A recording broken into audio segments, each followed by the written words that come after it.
বলতে হবে না, মানুষে এমনিই বলবে, আল্লাহ এমনিই প্রচার করাবে। কারণ ওয়াজ কুরআনি আমার রাসূলের সাথে দেখা হয় নাই, এটা বেটে তাহলে আল্লাহ কি কোরআনের সূরা নাযিল করতে, এবং আল্লাহ রাসূল যার জন্য পৃথিবী সৃষ্টি হয়েছে, 18,000 মাখলুকাত সৃষ্টি হয়েছে, এই কাইকুন সে ওনার মুখে দিয়ে ওয়াজ কুরআনির কথা বলেছেন। বিদায় আমরা প্রত্যেকে ইসলামকে ভালোবাসি, ঠিক না বেটে? আজকে আল্লাহ রহমত সারা বাংলাদেশে দু একজন ওলির বংশধর হিসেবে আমরা বংশধর। আপনারা যে কষ্ট করে আসেন, আমি আল্লাহর কাছে একটাই অনুরোধ করবো, আমি দোয়া করবো আপনাদের জন্য, আল্লাহ যেন জান্নাতুল ফেরদৌস নসিব করে। আর নাহলে আমার কাছে আসার দরকার নাই, দুনিয়াদারির জন্য আসার দরকার নাই। কেউ দুনিয়াদারির জন্য আসেন? তাহলে কিসের জন্য? আখিরাতের জন্য, পরকালের জন্য, ঠিক না বেটে? আমরা কি পরকাল পাইতে হবে না? তাহলে আমার কথা মানতে হবে না? তাহলে মানবেন, চেষ্টা করবেন, বাকিটা আল্লাহর ইচ্ছা। যতক্ষণ পর্যন্ত আল্লাহ হেদায়েত না দিবে ততক্ষণ পর্যন্ত কেউ হেদায়েত হইতে পারবে না। হেদায়েতের মালিক আল্লাহ। আমাদের রাসূল যদি হেদায়েতের মালিক হইতেন, আবু জাহেল হেদায়েত পেতেন, ঠিক না বেটে? এটা আল্লাহ এটা পরীক্ষিত করছেন। উনি ইচ্ছে করলে পারতেন, কিন্তু উনি করেন না।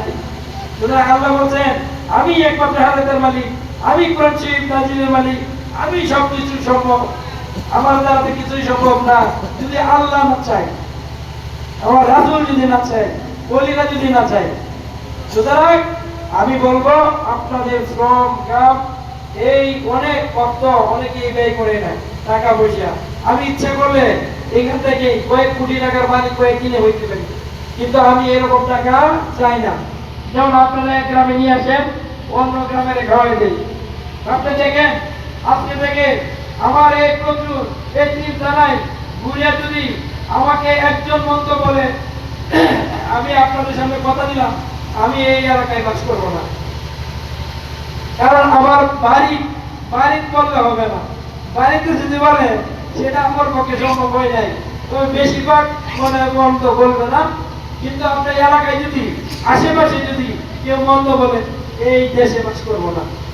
সুতরাং আমি চাই এমন ভাবে চলতে হবে, আমাদের আচার আচরণ চাই যেন মা বাবা ভাই বোন আত্মীয় হোক না ভিন্ন ধর্মী, কেউ যেন কষ্ট না পায়, এভাবেই চলবে।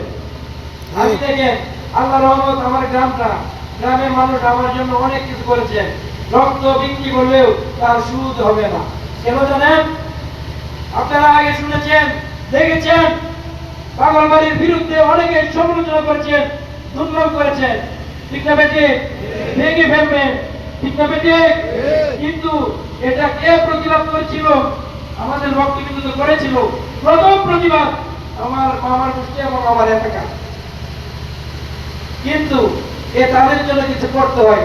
আমি তখন করেছিলাম, আমার ছোটবেলা থেকে আমার শ্রম গ্রাম এই এলাকার জন্য, এই মানুষের জন্য দিয়েছি। কেউ বলতে পারবে না প্রিন্স বাটপার, প্রিন্স খারাপ ছেলে।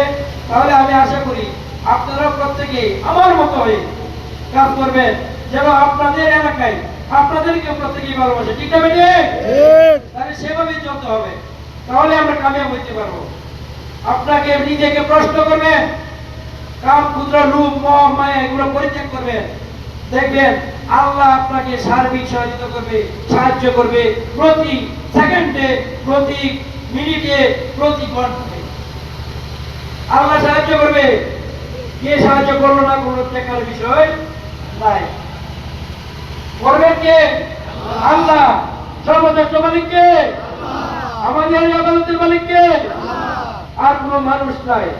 মানুষ পথ দেখাবে, তরিকার আবিধানিক পথ প্রদর্শক পথ দেখাবে, সেটাই সে পথে চলতে হবে, তাহলে আমরা কামিয়াব হব।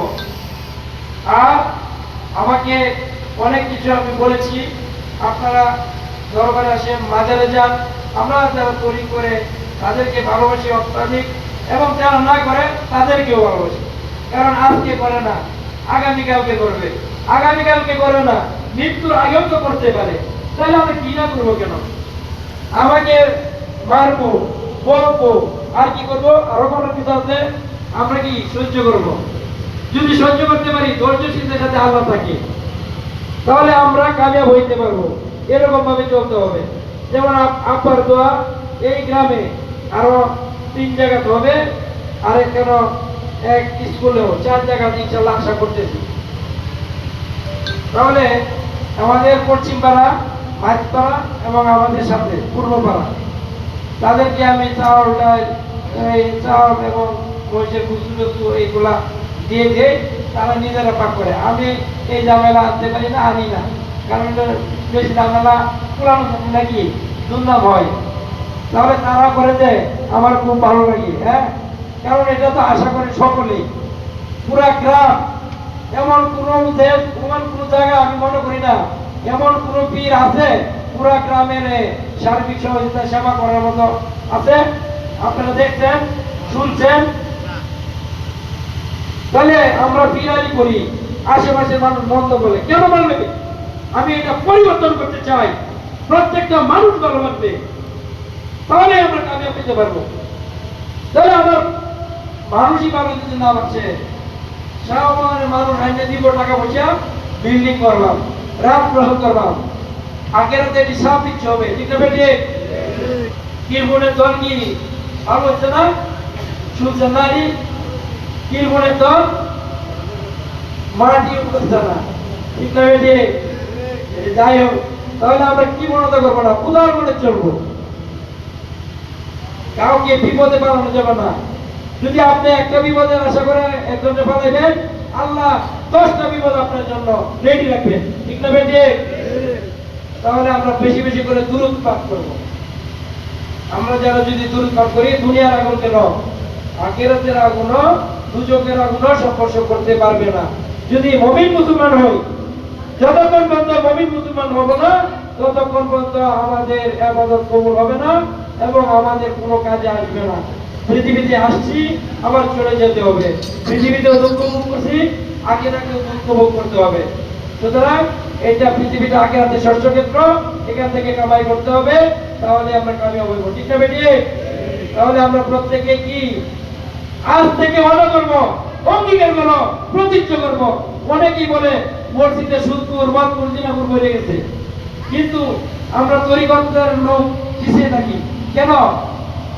আমরা তারাবিতে নামাজ পড়ি না, এটা বয়ে বয়ে ধরা তাই এরা গেলে আমরা বন্ধ হয়ে বলে মসজিদ আজ থেকে আমরা দখল করবো, অধিকার করি। আমরা আজ থেকে প্রত্যেকটা মসজিদ আমরা দখলে নিব, ঠিক না বেটে? আমরা কি রাজি? প্রত্যেকটা মসজিদ আমাদের দখলে নিব, আমাদের ইবাদতের ভিত্তি হবে, আমলের ভিত্তি হবে, তাহলে আমরা কামিয়াব হব।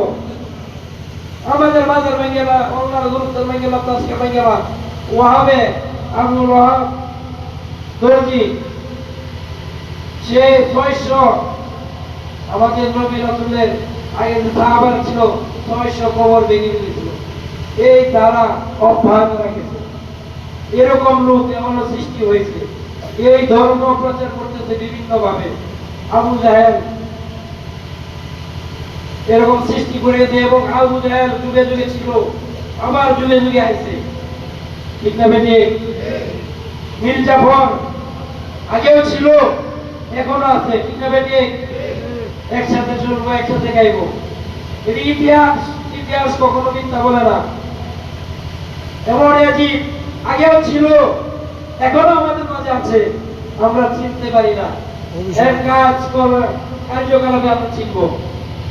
হ্যাঁ, হুসেনি মুসলমান, ইয়াজিদি মুসলমান, হুসেনি মুসলমান, পার্থক্যটা কোথায়? ইয়াজিদ যারা ইয়াজিদি মুসলমান, বলে কি বলতো ইয়াজিদি মুসলমান কোনটা? আরে যার ভিতরে মায়া নাই, দয়া নাই, এরাই। আর যার ভিতরে দয়া, মায়া, গুণ আছে, এরাই হুসেনি মুসলমান। তাহলে আমরা ইয়াজিদি মুসলমান কোনটা চিনবাম, কিন্তু এর থেকে দূরে থাকবো। আমরা বেশি বেশি করে একা আল্লাহর রাস্তায় রাত্রে উঠিয়া আমল করব, তাহলে কামিয়াব হইতে পারবো। আর বেশি কথা সময় দিলাম না, দোয়া করে দিবেন। আমার আলোচনা এখানে শেষ করলাম। কষ্ট হয়েছে না? অনেক কষ্ট হয়েছে।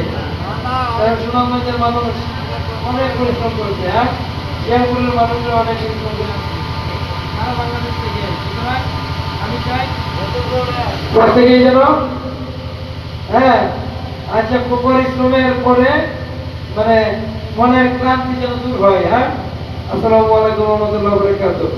তোমার ভাই